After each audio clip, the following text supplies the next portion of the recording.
Ang laki ng nakuha nating booking mga buddy. Dito sa Baysa, papunta Santa Teresita. Plus 100 sa booking, tas naka-priority. So, hindi ko alam kung ano ipapadala na ito eh. Baka malaki kaya plus 100 or baka nagmamadali. Pwede na to eh, kahit isa lang. Plus 100 na to eh, tas naka-priority pa. Kayo po ba nag-book nito, ma'am? Kayo po, yung kaibigan. kayo po yung Ma'am Mary Grace Hindi mismo? po. Kasi walang number dito eh. Yung magre-receive siya po yan. Ah, siya yan. Ah. Kasi hindi siya makontak eh. Wala kasi siya, mali siya.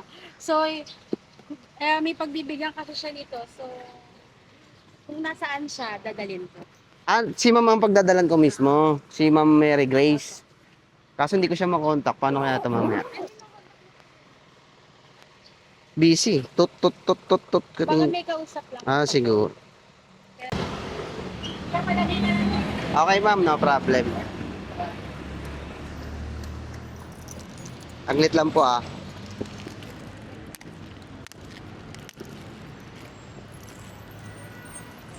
Ano nga bibigay ni ma'am? Titip pa to eh. Magtitip pa to.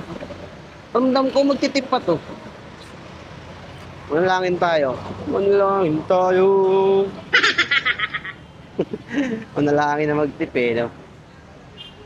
Where are you, ma'am? Pumasok sa loob ng restaurant. Salamat. Ay, salamat din po. Oh, ayan oh. May tip tayo, dos ulit. At least meron.